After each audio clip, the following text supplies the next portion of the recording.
Hi everyone, welcome to Ekam IAS academy Hyderabad. So మనం ప్రతిరోజు daily current అవర్స్ని discuss చేసుకుంటాం కదా. ఇవాళ ఉన్నటువంటి అంశాలు ఏమున్నాయి, దానికి సంబంధించిన సంపూర్ణ విశ్లేషణ అనేది ఇస్తాను మీకు. ఇక్కడ ఈ వివరణలో మీరు ప్రతి ఫ్యాక్ట్ చూడండి. ఇక్కడ ఫ్యాక్ట్స్ ఏమున్నాయి, కాన్సెప్ట్స్ ఏమున్నాయి అనేది ఇంపార్టెంట్ బాగా. సో దానికి సంబంధించి ఏమున్నాయి ఒకటి చూద్దాం.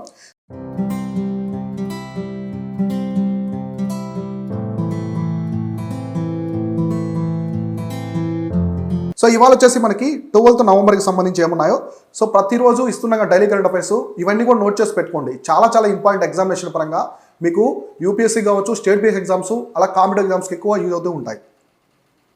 ఫస్ట్ వన్ చూస్తే, Saudi Arabia commits $2.5 billion for the middle east green initiative.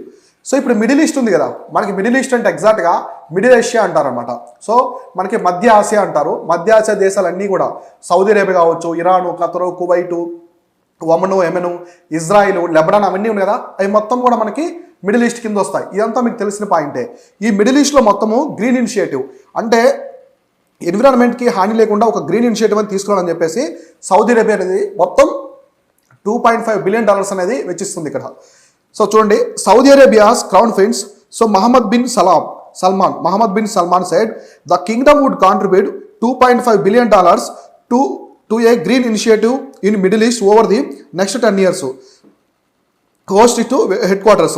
So ఇక్కడ వచ్చేసి వాళ్ళు ఒక 10 years ప్లాన్ పెట్టుకున్నారు, 10 years స్ట్రాటజీ పెట్టుకున్నారు. మిడిల్ ఈస్ట్ మొత్తం కూడా గ్రీన్ ఇనిషియేటివ్ ఉండాలి. గ్రీన్ అంటే పర్యావరణానికి హాని చేయకుండా ఉండాలి. ఏ ప్రాజెక్ట్ అయినా సరే, ప్రతి ఒక్క ప్రాజెక్ట్ మనము నిన్న గ్రీన్ బాండ్స్ అనేది డిస్కస్ చేస్తున్నాం కదా. సో గ్రీన్ బాండ్స్ అంటే ఏంటి, ఇవి కూడా ఫైనాన్షియల్ ఇన్స్ట్రుమెంట్సే, కాకపోతే అవి చేసే ప్రాజెక్ట్ అన్నీ కూడా గ్రీన్ అంటే పర్యావరణానికి హాని చేయకుండా ఉండాలి. అటువంటి వాటి మీద ఫోకస్ చేస్తాయి అనమాట. ఇట్లానే వీళ్ళు కూడా మొత్తం 10 years. సో 10 years ఎలాంటి డిస్టర్బెన్స్ లేకుండా, పర్యావరణానికి ఎలాంటి హాని లేకుండా ప్రొడక్ట్స్ అనేది చేయాలి అని చెప్పి గ్రీన్ ఇనిషియేటివ్ తీసుకొచ్చారు. వీళ్ళు మొత్తం అయితే $2.5 బిలియన్ వరకు పెట్టారు. తర్వాత the Kingdom sovereign wealth fund, so public investment fund. So ఇక్కడ కింగ్డమ్ సంబంధించిన సావరిన్ ఫండ్ ఉంది కదా, ఏముంటుంది, పబ్లిక్ ఇన్వెస్ట్మెంట్ ఫండ్ అనేది ఉంటుంది అనమాట అక్కడ సౌదీ అరేబియాలో. వీళ్ళు also AIIMS for the net zero carbon emissions by 2050. వీళ్ళు 2050 అనమాట. సో మనకి 2050 సంవత్సరానికి ఎమిషన్స్ మొత్తం కూడా జీరో చేసేయాలి, నెట్ జీరోకి తీసుకురావాలి అనే ఉద్దేశం పెట్టుకున్నారు. ఇటు గ్రీన్ ఇనిషియేటివ్లో ఈ నెట్ జీరో ఎమిషన్స్ పెట్టుకోవడం అనేది చాలా గొప్ప విషయం అనమాట.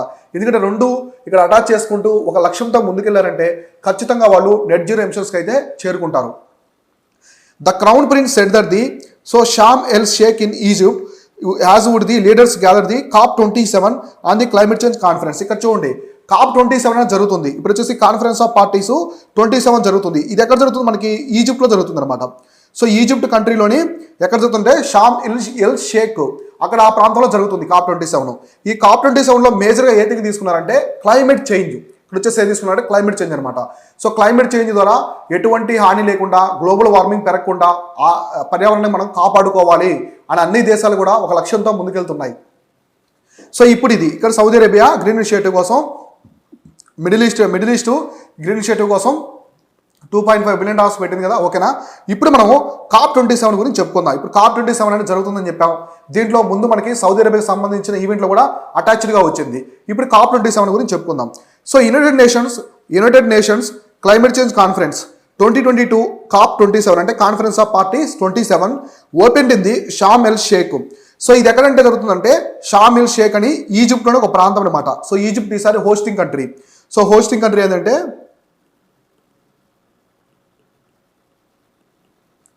హోస్టింగ్ కంట్రీ వచ్చేసి ఈజిప్ట్ అనమాట.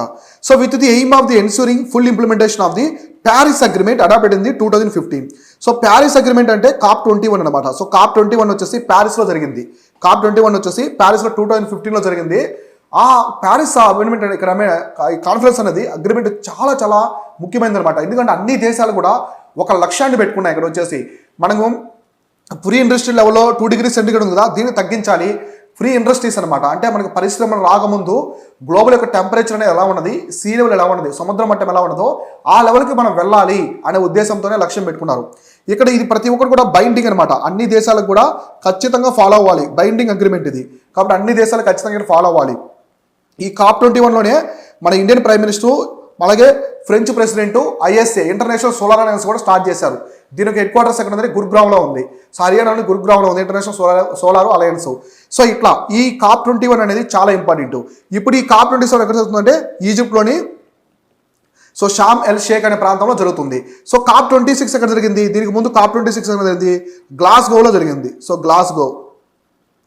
సో గ్లాస్గో ఇది వచ్చేసి ఎక్కడ ఉందంటే స్కాట్లాండ్లో ఉందన్నమాట. సో స్కాట్లాండ్లోని గ్లాస్గోలో COP26 అనేది జరిగింది. ఇప్పుడు జరిగేది COP27. ఇక్కడ చూడండి మేజర్ ఎయిమ్స్. ఈ COP27 జరుగుతుంది, కాన్ఫరెన్స్ ఆఫ్ పార్టీస్ 27. దీని ఒక మేజర్ ఎయిమ్ ఏంటి, అసలు ఏంటి మెయిన్ లక్ష్యాలు ఏంటంటే, ఒకటి గ్లోబల్ వార్మింగ్. సో మన భూమి అనేది హీట్ అవుతుంది అనమాట, ఎక్కువగా వేడిగా అవుతుంది, వేడి గ్రహంలో తయారవుతుంది. సో ఇట్లా హీట్ని తగ్గించాలి కంప్లీట్గా. వచ్చేసి గ్లోబల్ వార్మింగ్ అంటే గ్రీన్ హౌస్ గ్యాస్ ఎమిషన్స్ ఉంటాయి కదా. సో గ్రీన్ హౌస్ గ్యాస్ ఎమిషన్స్ని తగ్గించాలి, వాటికి ఎమిషన్స్ తగ్గించి ప్రతి కంట్రీ కూడా నెట్ జీరో ఎమిషన్స్కి చేరుకోవాలి. ప్రతి కంట్రీ ఒక నిర్దేశమైన టార్గెట్ పెట్టుకోవాలి. ఇప్పుడు సౌదీ అరేబియా ఏం పెట్టుకున్నది? సౌదీ అరేబియా మేము 2050 కల్లా 2050 సంవత్సరం కల్లా సౌదీ అరేబియా కంప్లీట్గా మేము నెట్ జీరో ఎమిషన్స్కి చేరుకోవాలని టార్గెట్ పెట్టుకున్నారు. ప్రతి కంట్రీ కూడా ఇలా బైండింగ్గా పెట్టుకోవాలి. మనం కూడా జీడీపీ క్యాలిక్యులేషన్స్ బేస్ చేసుకుని ఒక టార్గెట్ పెట్టుకున్నాం. వాటి ఏమంటారు? NDCs అంటారు, నేషనల్ డిటర్మైన్డ్ కాంట్రిబ్యూషన్స్ అని చెప్పేసి పిలుస్తారు అనమాట. ఇవన్నీ కూడా ప్యారిస్ అగ్రిమెంట్లో పెట్టుకున్నారు 2015లో. తర్వాత లాస్ అండ్ డ్యామేజ్, పర్యావరణానికి జరిగే లాస్ అండ్ డ్యామేజ్. ఇక్కడ ఏంటంటే ఎస్పెషల్లీ డిజాస్టర్స్ అనమాట. అన్ని డిజాస్టర్స్ కూడా ఇక్కడ వస్తాయి. సో డిజాస్టర్స్ మనకి ఫ్లడ్స్ కావచ్చు, ఇంకా మనకి ఏమన్నాయి డిజాస్టర్స్? ఫ్లడ్సే కాకుండా ల్యాండ్ స్లైడ్స్ కావచ్చు,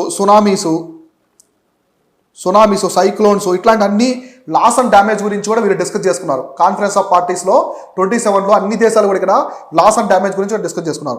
ఫైనల్గా వచ్చేసి క్లైమేట్ చేంజ్ అనమాట. ఇంకోటి ఏంటంటే క్లైమేట్ చేంజ్, మీకు తెలుసు కదా. క్లైమేట్ చేంజ్లో అసలు క్లైమేట్ చేంజ్ కాజెస్ ఏమున్నాయి, అలానే కాన్సిక్వెన్స్ ఏమున్నాయో మీరు ఒక నోట్ అవుట్ చేసి పెట్టుకోండి. మెయిన్స్ పరంగా చాలా క్రూషియల్ ఇంపార్టెంట్ ఇది. క్లైమేట్ చేంజ్ మీద ఖచ్చితంగా ఒక ప్రశ్న అడుగుతూనే ఉంటారు ఇప్పుడు, ప్రిలిమ్స్ కావచ్చు, మెయిన్స్లో. కాబట్టి మీరు ఏం చేస్తారంటే ఒక A4 షీట్లో నీట్గా క్లైమేట్ చేంజ్కి సంబంధించిన కాన్సిక్వెన్సెస్ ఏమున్నాయి, అసలు కాజెస్ ఏమున్నాయి, అసలు క్లైమేట్ చేంజ్ వల్ల కారణాలు ఏంటి, ఎందుకు మారుతుంది, నెక్స్ట్ అబ్నార్మల్ సిచ్యువేషన్ ఎందుకు వస్తుంది క్లైమేట్లో, ఇట్లాంటివి. ఇవి వచ్చేసేదంటే మేజర్ ఎయిమ్స్ అనమాట. COP27లో అన్ని దేశాలు తీసుకున్నటువంటి మేజర్ ఎయిమ్స్. సో నెక్స్ట్ ఏముందో చూద్దాం. Next government declares census NPR database as the critical information infrastructure. So ఇక్కడ చూడండి ఈ రెండింటిని ఏం చేస్తారంటే కంట్రీకి సంబంధించినటువంటి క్రిటికల్ ఇన్ఫర్మేషన్ ఇన్ఫ్రాస్ట్రక్చర్గా వీళ్ళు ఐడెంటిఫై చేశారు. ఏవేంటంటే ఒకటి సెన్సెస్ అంటే జనగణన, ఇంకోటి వచ్చేసి NPR డేటా అనమాట. సో మొత్తం వచ్చేసి నేషనల్ పాపులేషన్ రిజిస్టర్ ఉంటుంది కదా, అంటే ఎప్పటి నుంచి ఎవరెవరు ఇండియన్స్లోకి వస్తారు, భారతీయుల పౌరసత్వం ఎవరికి ఉంటుంది అంతా ఉంటాయి కదా, ఆ డేటా అంతా కూడా ఇక్కడ ఉంటాయన్నమాట. ఈ రెండు క్రిటికల్ ఇన్ఫర్మేషన్ ఇన్ఫ్రాస్ట్రక్చర్గా చేశారు. ఇప్పుడు దీనికి సంబంధించిన కంప్లీట్ ఇన్ఫర్మేషన్ మనం అంతా క్లియర్గా డిస్కస్ చేసుకుందాం. The government has declared the certain databases related to the census and national population register as critical information infrastructure. So మనకి ఈ సెన్సెస్ కావచ్చు ఇవన్నీ కూడా దేని కింద వస్తాయంటే union ministry of the home affairs అనమాట. సో గుర్తుపెట్టుకోండి, ఇక్కడ చాలామంది ministry of statics and programme implementation అని అనుకుంటారు, కాదు. So ministry of statics and programme implementation ministry కింద రావడం ఇవి మొత్తం కూడా మినిస్ట్రీ ఆఫ్ హోమ్ అఫైర్స్ కింద వస్తాయి. సో మినిస్ట్రీ ఆఫ్ హోమ్, మన గృహశాఖ మంత్రి కదా, కేంద్ర గృహశాఖ మంత్రిత్వ శాఖ, దాని కింద వస్తాయన్నమాట. ఈ సెన్సెస్ నేషనల్ పాపులేషన్ రిజిస్టర్ కావచ్చు, అంటే సిటిజన్షిప్, కంప్లీట్గా సిటిజన్షిప్ కూడా మనకి ఎవరి కింద ఉంటే హోమ్ మినిస్ట్రీ కింద ఉంటుంది. ఇంకా మనకి హోమ్ మినిస్ట్రీ కింద అఫీషియల్ లాంగ్వేజ్ సంబంధించినవి కూడా హోమ్ మినిస్ట్రీ కింద ఉంటాయి. సో అఫీషియల్ లాంగ్వేజ్ ఉన్నాయి కదా, సో అఫీషియల్ లాంగ్వేజ్ కూడా హోమ్ మినిస్ట్రీ కిందే ఉంటాయి అనమాట. ఇవన్నీ కూడా కేంద్రంలోని గృహ మంత్రిత్వ శాఖ కిందే ఉంటాయన్నమాట, హోమ్ మినిస్టర్ కింద ఉంటాయి. తర్వాత set that the decision was taken after the excising the powers concern to the it under the information of technology 2000 amendment act. So ఇది ఇన్ఫర్మేషన్ టెక్నాలజీ IT యాక్ట్ ఉంది కదా, సో ఇండియాకి సంబంధించిన IT యాక్ట్ అనేది 2000లో తీసుకొచ్చారు. దీన్ని మళ్ళీ 2008లో అమెండ్మెంట్ చేశారు. సో 2008లో మళ్ళీ అమెండ్మెంట్ అంటే సవరించారనమాట, ఈ రాజ్యాంగాన్ని మళ్ళీ సవరించారు. ఇట్లా IT యాక్ట్ కింద ఈ రెండింటిని ఇంపార్టెంట్, ఇది ఖచ్చితంగా ఎగ్జామినేషన్ పరంగా అడిగేదానికి అవకాశం ఉంటుంది. వేరేటిని క్రిటికల్ ఇన్ఫర్మేషన్ ఇన్ఫ్రాస్ట్రక్చర్ కింద తీసుకున్నారంటే కంట్రీలో క్రిటికల్ ఇన్ఫర్మేషన్ ఇన్ఫ్రాస్ట్రక్చర్ కింద తీసుకున్నారంటే ఒకటి సెన్సెస్ అనమాట, అంటే జనాభా లెక్కలు, మన జనగణన అంటాం కదా, దానికి సంబంధించింది. ఇంకోటి NPR నేషనల్ పాపులేషన్ రిజిస్టర్, అంటే మనకి జాతీయ జనాభా రిజిస్టర్ అనమాట, నమోదు చేసుకునే పట్టిక ఉంటుంది కదా, దానికి సంబంధించింది. సో ఇట్లా. సో తర్వాత ఇంపార్టెంట్ ఏంటంటే చూడండి ఇక్కడ current event, Neeraj Chopra becomes the friendship ambassador of the Switzerland. రీసెంట్గా నీరజ్ చోప్రా తెలుసు కదా మీకు, జావలిన్ త్రోకి సంబంధించినటువంటి ఫేమస్ అథ్లెట్ అనమాట.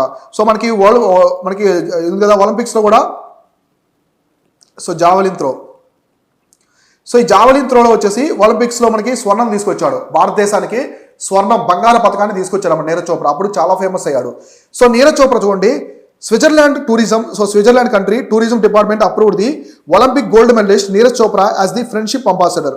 సో వాళ్ళ దేశానికి ఫ్రెండ్షిప్ అంబాసిడర్గా నీరజ్ చోప్రాని అయితే ఐడెంటిఫై చేశారు. ఏ దేశం చేసింది?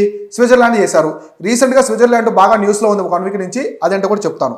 తర్వాత in his new role the talented Indian sports super star will showcase and promote the adventurous sporty stunning outdoors of the Switzerland to the Indian travellers. అంటే ఇక్కడ ఈయన యొక్క రోల్ ఏంటంటే ఈయన ఫ్రెండ్షిప్ అంబాసిడర్ కదా. అంబాసిడర్ అంటే ఏంటి? వాళ్ళ దేశాన్ని ఇక్కడ రిప్రజెంట్ చేస్తుంటాడు. ఇప్పుడు స్విట్జర్లాండ్లో అంబాసిడర్ ఉన్నాడు కూడా మన ఇండియా తరపున. ఇప్పుడు చైనాలో వేరే దేశాలు ఉంటారు కదా, ఇప్పుడు చైనా కంట్రీ ఉంది, చైనాలో ఇండియన్ అంబాసిడర్ అంటే ఏంటి? ఇండియన్స్ మొత్తానికి కూడా ఈయన చైనా తరపున, ఇండియన్ గవర్నమెంట్ తరపున చైనాలో రిప్రజెంటేటివ్గా ఉంటారు. అట్లాంటి మాట ఎగ్జాక్ట్గా ఇక్కడ ఇప్పుడు ఏం చెప్పారు? ఇతన్ని ఫ్రెండ్షిప్ అంబాసిడర్గా చేశారు. అంటే ఇక్కడ ఏం చెప్పారంటే అడ్వెంచరియస్ స్పోర్టీ ఇట్లాంటి మాట. అంటే మనకి స్విట్జర్లాండ్లో చూడండి మీరు, ట్రెక్కింగ్ కావచ్చు, ట్రెక్కింగ్, హై స్కేటింగ్, ఇంకా ఏముంటాయి, స్విమ్మింగ్ కావచ్చు, కొన్ని లేక్స్ ఉంటాయి, చిన్న చిన్న బ్యూటిఫుల్ లేక్స్, ఇట్లాంటి అడ్వెంచర్ గేమ్స్ ఉంటాయి కదా. ఈ అడ్వెంచర్ గేమ్స్ అన్నీ కూడా ఈ ఫ్రెండ్షిప్ అంబాసిడర్ అంటే నీరజ్ చోప్రా ఇండియన్ ట్రావెలర్స్కి యాడ్స్ అంటే ప్రమోటర్ లాగా ఉంటారు అనమాట, అంబాసిడర్ లాగా ఉంటారు. ఇప్పుడు మనం ఏమన్నా గేమ్స్ ఉన్నాయి, ఇప్పుడు జొమాటో ఉందనుకోండి, సో జొమాటోకి యాడ్స్ ఎవరు ఇస్తున్నారు?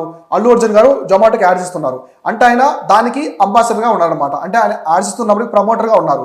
ఎగ్జాక్ట్ ఇప్పుడు మన జొమాటోలో ప్రోడక్ట్ ఆయన చూసి కొనుక్కుంటారు చాలా మంది ఫ్యాన్స్ వీళ్ళందరూ ఉంటారు. సో అట్లా ఎగ్జాక్ట్లీ ఈ స్విట్జర్లాండ్కి ఇప్పుడు నీరజ్ చోప్రాని అయితే అంబాసిడర్గా పెట్టుకోవడం వల్ల ఎక్కువ మంది ఇండియన్స్ కూడా ఇంట్రెస్ట్గా ఉంటారు. తర్వాత మనకి బాలీవుడ్ మూవీస్ కూడా మనకి 1980s 90sలో యశ్ చోప్రా కావచ్చు, ఫేమస్ డైరెక్టర్స్ కూడా ఎక్కువ స్విట్జర్లాండ్లో షూట్ చేసేవాళ్ళు అనమాట మూవీస్. తర్వాత ఇది స్విట్జర్లాండ్ ఏం జరిగిందంటే రీసెంట్గా, so world's longest passenger train అనమాట. సో ప్రపంచంలోనే వరల్డ్స్ లాంగెస్ట్ ప్యాసింజర్ ట్రైన్, ప్రపంచంలోనే అతి పొడవైనటువంటి ప్యాసింజర్ రైలు వచ్చేసి ఎవరు ఇంట్రొడ్యూస్ చేశారంటే ఈ స్విట్జర్లాండ్ అని ఇంట్రొడ్యూస్ చేశారు. ఇక్కడ మొత్తం వచ్చేసి 100 కోచెస్ ఉంటాయి అనమాట. సో 100 కోచెస్ ఉంటాయి. ఇది ఆల్మోస్ట్ 2 కిలోమీటర్స్ వరకు, 1.94 కిలోమీటర్స్ వరకు డిస్టెన్స్ కూడా ఉంటుంది అనమాట. సో ఇట్లా దీన్ని తీసుకొచ్చారు. ఎవరంటే స్విట్జర్లాండ్ వాళ్ళు తీసుకొచ్చారు. స్విట్జర్లాండ్లో మీకు తెలుసు కదా ఆల్ప్స్ అనమాట. ఆల్ప్స్ అనేవి ఇంపార్టెంట్ పర్వతాలు ఇక్కడ ఉంటాయి. ఇవి యూరోప్ మొత్తం ఉంటాయి, యూరోప్ మొత్తం కూడా ఉంటాయి అనమాట ఆల్ప్స్ పర్వతాలు. ఆల్ప్స్ పర్వతాల్లో ఎత్తున శిఖరం వచ్చేసి mount black. So mount black వచ్చేసి ఆల్ప్స్ పర్వతాల్లో అతి ఎత్తునటువంటి శిఖరం. ఇవన్నీ యూరోప్లో ఉంటాయి అనమాట. సదరన్ ఆల్ప్స్ ఆల్రెడీ నేను చెప్పాను, సదరన్ ఆల్ప్స్ వచ్చి ఎక్కడ ఉంటాయంటే న్యూజిలాండ్లో ఉంటాయి. ఆల్ప్స్ పర్వతాలు వచ్చేసి యూరోప్లో ఉంటాయి. ఇది గుర్తుపెట్టుకోండి. సో నెక్స్ట్ కరెంట్ ఈవెంట్ ఏంటంటే public services broadcasting day observed on the 12th November. So మనకి పబ్లిక్ సర్వీస్ బ్రాడ్కాస్టింగ్ ఉంది కదా, మనకి మూవీస్ పరంగా ఈ గవర్నమెంట్కి సంబంధించి కొన్ని బ్రాడ్కాస్టింగ్ చేస్తూ ఉంటాయి, దూరదర్శన్ ఇట్లాంటివి ఉంటాయి కదా, ప్రసార భారత్ అవి. దానికి సంబంధించిన డే వచ్చేసి 12th November అనమాట. ఎందుకు ఈరోజు ఏమన్నా ప్రత్యేకత ఉందా? 12th Novemberకి ఎటువంటి ప్రత్యేకత ఉందా అంటే చూడండి, public service broadcasting day. So public service broadcasting day అనమాట. So is being celebrated on the 12th November every year. So ప్రతి సంవత్సరము నవంబర్ 12వ తేదీన మనం వచ్చేసి పబ్లిక్ సర్వీస్ బ్రాడ్కాస్టింగ్ డే అని జరుపుకుంటాం. So to commemorate on the only visit of the Mahatma Gandhi to All India Radio in Delhi. So 1947 సంవత్సరంలో ఏం జరిగిందంటే 1947 సంవత్సరంలో నవంబర్ 12వ తేదీన మహాత్మా గాంధీ గారు all India radio station visit చేశారనమాట. ఆయన ఆల్ ఇండియా రేడియో స్టేషన్కి వెళ్ళి మొత్తం విజిట్ చేశారు ఆ ప్లేస్ మొత్తాన్ని కూడా. అందువల్ల వచ్చేసి ఆ రోజుని ఎప్పుడైతే మహాత్మా గాంధీ గారు ఆల్ ఇండియా రేడియో స్టేషన్కి వచ్చారో 1947లో నవంబర్ 12వ తేదీన ఆ రోజున మనం ఏం జరుపుకుంటామంటే పబ్లిక్ సర్వీస్ బ్రాడ్కాస్టింగ్ డే అని జరుపుకుంటాం అనమాట. సో ప్రసార భారతి తెలుసు కదా మీకు, ప్రసార భారతి కూడా broadcasting agency has been given a responsibility of the public service broadcasting deepen the democratic traditions and provide opportunity to all diverse communities and cultures. ఈ ప్రసార భారతి అనేది బ్రాడ్కాస్టింగ్ కాబట్టి పబ్లిక్ అంటే గవర్నమెంట్కి సంబంధించిన బ్రాడ్కాస్టింగ్ ఏజెన్సీ కాబట్టి వీళ్ళు మన భారతదేశానికి సంబంధించిన సంస్కృతి సాంప్రదాయాలు కావచ్చు, మన ప్రజాస్వామిక విలువల్ని అన్నిటి కూడా ఇది చేస్తూ ఉంటుంది. అంటే ఏం చేస్తుంటే ప్రచురిస్తూ ఉంటుంది అనమాట. అంతా కూడా మనకి దూరదర్శన్ ఇవి ఉన్నాయి కదా, రాజ్యసభ లోక్సభ ఇటువంటికి సంబంధించి ఇస్తూ ఉంటారు అనమాట. ఇంకొకటి మనం రీసెంట్గా జరుపుకుంటున్న ప్రవాసీ భారతీయ దివాస్.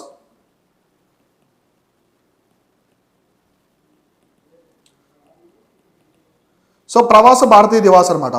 ఇది మనం జరుపుకుంటాం కదా, ఇది ఎప్పుడు జరుపుకుంటామంటే January 9th ప్రతి సంవత్సరం జరుపుకుంటాం అన్నాడు, January 9th. సో ఎందుకు జరుపుకుంటామంటే ఆ రోజు ఎందుకు జరుపుకుంటామంటే మహాత్మా గాంధీ గారు మనకి 1915లో, సో 1915 January 9th మన ఇండియాలో అడుగు పెడతారనమాట. సో ఇండియాలోకి మొట్టమొదటిసారి అయినా వస్తారు. అంటే అంతకుముందు ఇండియాలో ఉన్నారు. ఆయన లండన్లో బారిస్టర్ చదివిన తర్వాత సౌత్ ఆఫ్రికా వెళ్ళిపోతారు అనమాట. సౌత్ ఆఫ్రికా వెళ్ళిన తర్వాత ఆయన అక్కడ చాలా ఉద్యమాలు చేస్తారు. టాల్స్టాయ్ ఫార్మ్ ఒకటి తీసుకురావడం, సత్యాగ్రహ, బోర్ వార్స్ జరుగుతాయి. సో బోర్ వార్స్లో ఇక్కడ వచ్చేసి మహాత్మా గాంధీ గారు బ్రిటిషర్స్ని సపోర్ట్ చేస్తాడు. ఎక్కడ? ఆ సౌత్ ఆఫ్రికాలో, ఇండియాకి రారు అప్పుడే. అక్కడ వచ్చేసి బ్రిటిషర్స్ సపోర్ట్ చేస్తారు మహాత్మా గాంధీ గారు. అప్పుడు ఆయనకి కైజర్ అహింద్ అని బిరుదు కూడా ఇస్తారు బ్రిటిష్ గవర్నమెంట్. కైజర్ అహింద్ అని గవర్నమెంట్ ఇస్తారన్నమాట. ఇండియన్ నటన్ కాంగ్రెస్ అనే ఆర్గనైజేషన్ కూడా ఆయన సౌత్ ఆఫ్రికాలో ఏర్పరుస్తారు. ఇట్లా ఆయన ఎప్పుడైతే భారతదేశానికి 1915 సంవత్సరంలో జనవరి 9 వచ్చారో అందువల్ల వచ్చేసి ప్రవాస భారతీయ దివాసాన్ని జరుపుకుంటాం. సో మనకి 2023లో ప్రవాస భారతీయ దివాస్ అంటే జనవరి 9 ఎక్కడ జరుపుకుంటున్నా అంటే ఇండోర్ అనమాట. సో మధ్యప్రదేశ్లోని ఇండోర్లో జరుపుకుంటూ ఉన్నారు. సో మధ్యప్రదేశ్ రాష్ట్రంలోని ఇండోర్లో జరుగుతుంది ప్రవాస భారతీయ దివాస్ అనమాట. ఈసారి చీఫ్ గెస్ట్ ఎవరు వస్తున్నారు? గయానా ప్రెసిడెంట్ వస్తున్నారు. మహమ్మద్ ఇర్ఫాన్ వచ్చేసి గయానా ప్రెసిడెంట్ వస్తున్నారు చీఫ్ గెస్ట్గా. ఇవి చూసుకోండి. తర్వాత వచ్చేసి సయ్యద్ మస్తాక్ అలీ ట్రోఫీ. సో మీకు తెలుసు కదా, సయ్యద్ మస్తాక్ అలీ ట్రోఫీ T20కి సంబంధించింది అనమాట. అంటే 20 ఓవర్స్ ఉండే క్రికెట్ గేమ్కి సంబంధించింది. ఇది వచ్చేసి క్రికెట్ స్పోర్ట్ ఏదంటే ఇక్కడ క్రికెట్. సో క్రికెట్ అనేది ఇండియాలోనే కాకుండా ప్రపంచంలోనే మనకి ఫుట్బాల్ తర్వాత చాలా ఫేమస్ గేమ్ అనమాట. సో ఇండియాలో అయితే ఎక్కువ మంది కూడా క్రికెట్కి ఇంట్రెస్ట్ చూపిస్తుంటారు. హాకీ జాతీయ క్రీడ అయినప్పటికీ, నేషనల్ స్పోర్ట్ అయినప్పుడు కూడా ఎక్కువ మంది క్రికెట్గా చూస్తుంటారు. మనకి విరాట్ కోహ్లీ కావచ్చు, సచిన్ టెండూల్కర్, సౌరవ్ గంగూలీ, ఇట్లా మనం అందరిని చూస్తుంటాం కదా, రోహిత్ శర్మ ఇట్లా. So domestic gains Mumbai. So ఎవరు గెలిచారంటే ఈ మ్యాచ్లో Mumbai produced a near perfect performance to beat Himachal Pradesh by 3 wickets in the final and won the maiden Syed Mushtaq Ali trophy title in the Eden Gardens Kolkata. ఇక్కడ చూడండి, ఈ సయ్యద్ మస్తాక్ అలీ ట్రోఫీ T20లో ఫైనల్ మ్యాచ్ ఎవరు జరిగిందంటే ముంబైకి హిమాచల్ ప్రదేశ్ జరిగిందనమాట. ముంబై వర్సెస్ హిమాచల్ ప్రదేశ్ జరిగితే ముంబై అనేది గెలిచింది ఇక్కడ. సో ముంబై గెలిచింది మొట్టమొదటిసారి అనమాట. ముంబై సయ్యద్ మస్తాక్ అలీ ట్రోఫీ గెలవడం మొట్టమొదటిసారి. అలానే ఇది ఎక్కడ జరిగిందంటే ఈడెన్ గార్డెన్స్. మీకు తెలుసు కదా, ఈడెన్ గార్డెన్స్ స్టేడియం మన ఇండియాలోనే one of the biggest stadium అనమాట. అంటే మనకి పిచ్చి పరంగా ఆట చూసుకుంటే ఇది మనకి మోతేరా స్టేడియం ఉంది కదా, నరేంద్ర మోదీ స్టేడియం వచ్చేసి మోతేరాలో ఉంటుంది గుజరాత్. అది కూడా బిగ్గెస్ట్ స్టేడియం ఇండియాలో. సో ఇట్లా ఇక్కడ పిచ్ ప్రకారం గ్రౌండ్ అంటే ఆ ప్లే గ్రౌండ్ ప్రకారం చూసుకుంటే ఈడెన్ గార్డెన్స్ పెద్దది. అట్లా కూడా మొత్తం స్టేడియం ఆడియన్స్ కూర్చుని మొత్తం చూసుకుంటే మన ప్రపంచంలోనే biggest one of the biggest వచ్చేసి మోతేరా అంటే నరేంద్ర మోదీ స్టేడియం అనమాట. సో ఇట్లా సయ్యద్ మస్తాక్ అలీ ట్రోఫీ అనేది మొట్టమొదటిసారి ముంబై అయితే గెలిచిందనమాట. ఇది క్రికెట్కి సంబంధించింది. The 5th edition of the Syed Mushtaq Ali trophy a 2020 competition that is played in India was held from the 11th October to 5th November. So ఇది మొత్తం వచ్చేసి 11th October నుంచి 5th November వరకు అయితే జరిగిందనమాట. ఇక్కడ ముంబై అయితే ఫైనల్గా గెలిచింది. మొట్టమొదటిసారి వీళ్ళు అయితే గెలిచారనమాట. సో తర్వాత వచ్చేసి ఏముందో చూద్దాం. సో ఇక్కడ చూడండి, PM Modi flagged off the first Vande Bharat train in the south India. So ఇప్పటి వరకు మనం వందే భారత్ 3 సిరీస్ వరకు చూసాం. So Vande Bharat first release అయింది, 2.0 రిలీజ్ అయింది, 3.0 రిలీజ్ అయింది. ఇప్పుడు మనకి వందే భారత్ అనేది ఇండియాలో రిలీజ్ చేస్తున్నారు. ఇది వచ్చేసి సౌత్ ఇండియాలో ఫస్ట్ టైం అనమాట. ఇంతకుముందు అన్ని కూడా మనము సో ముంబై టు అహ్మదాబాదు గుజరాత్కి సంబంధించి, తర్వాత మనకి యూపీలో కావచ్చు, ఆగ్రా, ఢిల్లీ ఆగ్రా కావచ్చు, అట్లా చూసాం. కానీ ఇది మొట్టమొదటిసారి అనమాట ఇండియాలో, మన సౌత్ ఇండియాలో. Prime minister Narendra Modi flagged off the first Vande Bharat express train from the Mysuru to Chennai. So ఎక్కడి వరకు అంటే కర్ణాటక రాష్ట్రంలోని మైసూరు నుంచి తమిళనాడు క్యాపిటల్ ఉంది కదా, తమిళనాడు యొక్క రాజధాని చెన్నై వరకు ఈ వందే భారత్ ఎక్స్ప్రెస్ అనేది పోతుందన్నమాట. సో రూట్ ఏంటిది? సో చూడండి, Krantiveera. So Krantiveera Sangolli railway station in Bengaluru. So దీన్ని ఎక్కడ స్టార్ట్ చేశారంటే క్రాంతివీర సంగోలి రైల్వే స్టేషన్, బెంగళూరులో ఉన్నటువంటి క్రాంతివీర సంగోలి రైల్వే స్టేషన్లో ఫ్లాగ్ ఆఫ్ చేశారు. వచ్చేసి జెండా ఎగరవేశారు అనమాట. సో కాబట్టి అది స్టార్ట్ అయింది. సో మొత్తం వచ్చేసి ఇక్కడ సో ఫ్లాగ్ ఊపారు కదా, జెండా ఊపుతారు, జెండా ఊపి దాన్ని స్టార్ట్ చేస్తారు. ఇప్పుడు ప్రైమ్ మినిస్టర్ అయితే సౌత్ ఇండియాలో మొట్టమొదటి వందే భారత్ ఎక్స్ప్రెస్ స్టార్ట్ చేశారు. అంటే వందే భారత్ ఎక్స్ప్రెస్ అంటే అడ్వాన్స్డ్ అనమాట. మన ఇండియాలో ఉండే అడ్వాన్స్డ్ ట్రైన్, ఇప్పుడు ఉండే ప్రెజెంట్ అడ్వాన్స్డ్ ట్రైన్లో ఇది ఒకటి. ఇక్కడ చూడండి, prime minister Narendra Modi flag of the Bharat Gaurav Kashi Darshan train కూడా. సో ఇక్కడ భారత్ దర్శన్, కాశీ దర్శన్ అనే ట్రైన్ కూడా ఈయన జెండా ఊపి ప్రైమ్ మినిస్టర్ గారు స్టార్ట్ చేశారు. So which is operated by the Karnataka's Muzrai department under the Bharat Gaurav train policy of railways. So ఇది కర్ణాటక సంబంధించినటువంటి సో ముజ్రాయ్ డిపార్ట్మెంట్ వాళ్ళు దేనికి ఏంటంటే భారత్ గౌరవ్ అనే ఒక ఇనిషియేటివ్ కింద దీని అనేది స్టార్ట్ చేశారనమాట. ఎవరు? రైల్వేస్ అనేది స్టార్ట్ చేశారు. ఏది? భారత్ గౌరవ్ కాశీ దర్శన్ స్టార్ట్ చేశారు. కాబట్టి వందే భారత్ ట్రైన్ అనేది గుర్తుపెట్టుకోండి, బాగా న్యూస్లో ఉంది వందే భారత్ ట్రైన్ అది. ఇప్పుడు మొత్తం ఏ రూట్స్లో ఉంది వందే భారత్ ట్రైన్ అనేది చూసుకోండి. సో ఇప్పటివరకు మనకి ముంబై అహ్మదాబాద్ కావచ్చు, ఢిల్లీ ఆగ్రా, ఇప్పుడు మైసూరు చెన్నై, ఇట్లా వందే భారత్ ఎక్స్ప్రెస్ అనేది స్టార్ట్ చేశారు.